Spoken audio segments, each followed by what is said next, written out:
कभी आपने सोचा है कि किसी की मुस्कान के पीछे छुपा अतीत कितना दर्दनाक हो सकता है? तुमसे तुम तक की कहानी अब ऐसे मोड़ पर पहुंच गई है जहां हर राज का पर्दा उठने वाला है और सच्चाई सुनकर सबके होश उड़ जाएंगे। सुबह का समय था। घर में हल्की हल्की धूप खिड़कियों से झांक रही थी। अनु किचन में चाय बना रही थी और आर्या अपनी मां के साथ बैठा था। आर्या की मां मुस्कुराते हुए बोली, आर्या, तुम शादी करना चाहते हो? तुम्हें कोई लड़की पसंद आ गई है क्या? अगर है तो बताओ ना बेटा, मैं खुद उसके घर शगुन लेकर जाऊंगी। आर्या हल्का सा मुस्कुराया पर कुछ बोला नहीं। उसकी आंखों में जैसे कोई राज छुपा था। वो बोला, मां, ऐसा कुछ नहीं है, बस काम थोड़ा ज्यादा चल रहा है। लेकिन उसकी आंखों की बेचैनी कुछ और कहानी कह रही थी। इसी बीच कहानी एक नए मोड़ पर पहुंचती है। ऑफिस में सब कुछ सामान्य चल रहा होता है, लेकिन अनु के मन में कुछ अनकही बातें हैं। वो अब भी उस रात को याद करती है जब आर्या उसे प्रपोज करने वाला था, लेकिन सब कुछ अधूरा रह गया। वो अपने दिल से पूछती है, क्यों नहीं कहा उन्होंने? क्या उन्हें भी मुझसे प्यार नहीं? अनु, तुम्हें राजनंदिनी साड़ी के प्रोजेक्ट पर फिर से प्रेजेंटेशन तैयार करनी है, लेकिन उससे पहले अंदर रखी पुरानी फाइलें पढ़ लेना। उनमें बहुत महत्वपूर्ण डिटेल्स हैं। अनु फाइलें लेने कमरे के अंदर जाती है। वो पुरानी फाइलें खोलती है। उनमें स्याही से लिखे पुराने सिग्नेचर हैं, राजनंदिनी के नाम से। वो सिग्नेचर देखते ही उसकी सांस रुक जाती है। उसके दिमाग में अजीब सी तस्वीरें घूमने लगती हैं।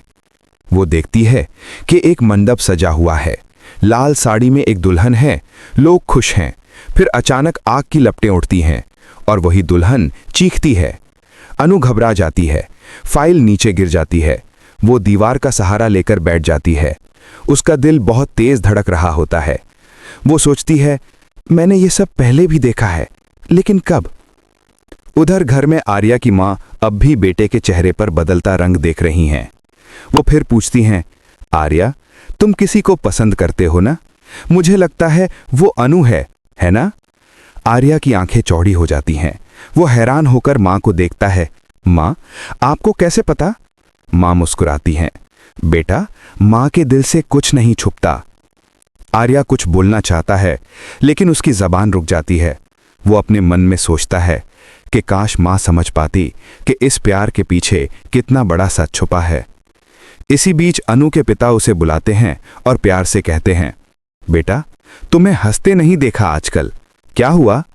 अनु जल्दी से अपने आंसू पोंछती है और झूठी मुस्कान के साथ कहती है, कुछ नहीं पापा, बस सिमरन ने एक जोक भेजा था, उसी पर हंस रही थी। लेकिन उसके दिल में तूफान चल रहा था। दोस्तों, क्या आपको लगता है कि अनु के पिछले जन्म का ये रहस्य उसकी जिंदगी बदल देगा? क्या आर्या का उससे जुड़ाव सिर्फ प्यार है या कुछ और गहरा? नीचे कमेंट में बताइए। आपकी राय इस कहानी का अहम हिस्सा बनेगी। अनु के मन में सवालों का सैलाब है और अब वो सच्चाई की तलाश में निकलेगी। वो नहीं जानती कि ये सच्चाई उसकी जिंदगी को हिला देने वाली है। आगे के हिस्से में जानिए जब अनु को पता चलता है कि राजनंदिनी कोई और नहीं बल्कि वही खुद है अपने पिछले जन्म में। अनु अब बेचैन है। उसकी आंखों के सामने बार बार वही दृश्य घूमते रहते हैं। लाल साड़ी, मंडप, आग की लपटें और एक औरत की चीखें। वो सोच नहीं पा रही कि आखिर वो ये सब क्यों देख रही है।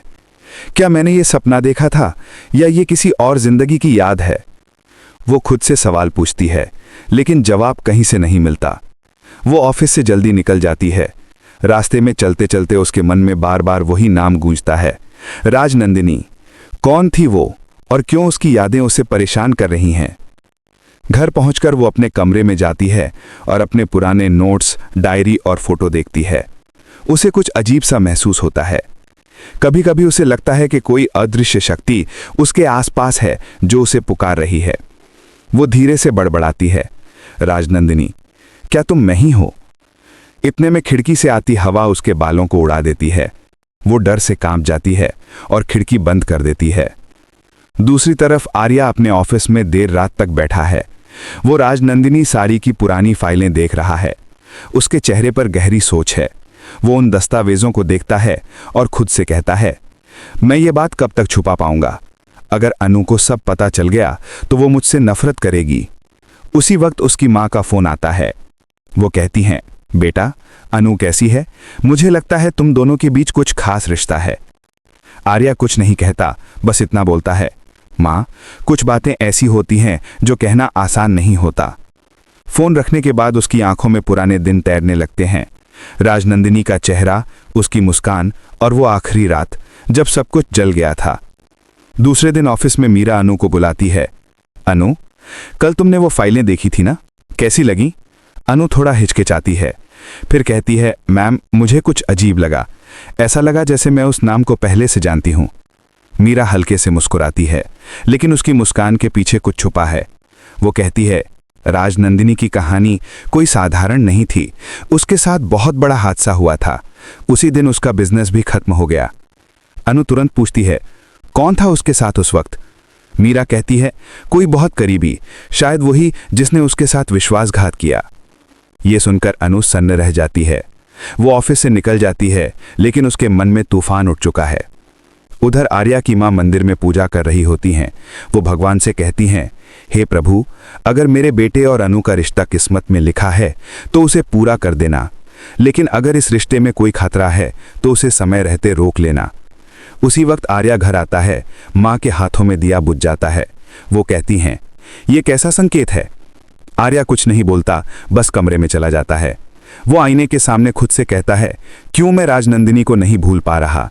क्यों अनु को देखकर वही एहसास होता है? उसके हाथ में वही पुरानी तस्वीर है राजनंदिनी की, जो हूबहू अनु जैसी दिखती है। अगले दिन अनु फिर ऑफिस में जाती है, लेकिन उसका ध्यान काम पर नहीं है। मीरा उसे एक और फाइल देती है और कहती है, इसमें राजनंदिनी की कंपनी की पुरानी रिपोर्ट्स हैं, ध्यान से देखना। जैसे ही अनु फाइल खोलती है, एक फोटो बाहर गिर जाती है। उस फोटो में वही मंडप, वही लाल साड़ी और दुल्हन, और उसके बगल में खड़ा है आर्या। अनु की सांस रुक जाती है। वो चुपचाप फोटो उठाती है और ध्यान से देखती है। उसके होंठ कांपते हैं। ये आर्या सर? वो तुरंत अपनी कुर्सी से उठकर केबिन की ओर बढ़ती है। वो आर्या के कमरे में पहुंचती है, दरवाजा खोलती है और कहती है, ये सब क्या है आर्या सर?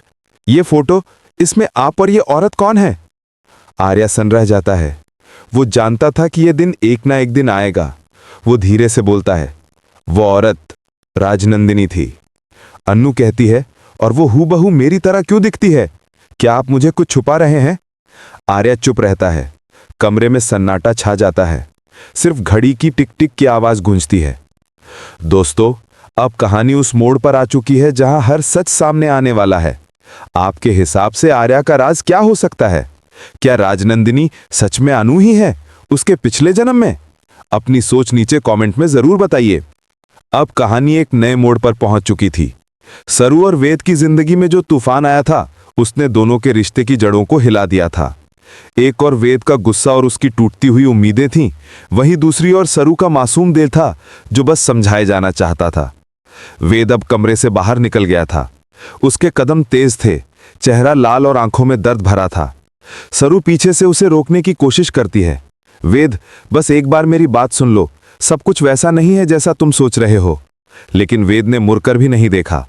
उसने दरवाजा जोर से बंद किया और चला गया। सरू वहीं जमीन पर बैठ गई, आंखों से आंसू झरने लगे। उसे याद आने लगा उनका साथ, वो पल जब दोनों ने एक दूसरे से वादा किया था कि चाहे कुछ भी हो जाए, एक दूसरे का साथ कभी नहीं छोड़ेंगे। दूसरी ओर कामिनी और अनिका की चालें जारी थीं। दोनों को लगने लगा कि अब वे जीत गई हैं। कामिनी मुस्कुराते हुए बोली, देखा अनिका, अब तो वो दोनों एक दूसरे से दूर हो गए, अब हमारी बारी है। अनिका बोली, पर दादी, अगर सच कभी सामने आ गया तो? कामिनी ने कहा, सच सामने आएगा, लेकिन तब तक बहुत देर हो चुकी होगी। इसी बीच सरू ने हार मानने से इनकार कर दिया। उसने ठान लिया कि वो अपने रिश्ते को बचाएगी। वो जानती थी कि कामिनी और अनिका के पीछे कुछ बड़ा राज छुपा है, और वही सच्चाई उसे वेद के करीब ला सकती है। सरू ने पुरानी बातों को याद करते हुए कुछ कागज ढूंढने शुरू किए। उसे अपनी मां सरूजा की पुरानी डायरी मिली। उसमें कई ऐसे रहस्य थे जो किसी ने कभी नहीं जाने थे। डायरी में लिखा था कि अगर किसी दिन सच्चाई सामने लानी हो तो कामिनी की पुरानी फाइलें देखना, सबूत वही है। सरू ने बिना समय गंवाए उस फाइल को ढूंढना शुरू किया। देर रात वो चुपके से कामिनी के कमरे में पहुंची। अलमारी खोली तो वहां एक पुराना बक्सा रखा था। बक्सा खोलते ही उसे कुछ पुराने दस्तावेज मिले, फोटो, कागज और एक रिकॉर्डिंग। रिकॉर्डिंग चलाते ही कामिनी की आवाज आई। अगर किसी को पता चला कि सरू असल में सरूजा की बेटी है तो हमारा खेल खत्म हो जाएगा। सरू की आंखें चौड़ी हो गईं। वही सच्चाई जिसके कारण सब बिखर गया था अब उसके हाथ में थी। अगले दिन सरू ने तय किया कि अब वो सब कुछ सामने लाएगी। वो सबके सामने आई, घर के बीचों बीच सबको बुलाया, वेद, तारा, कामिनी और अनीका को। सरू ने सबूत सबके सामने रखे।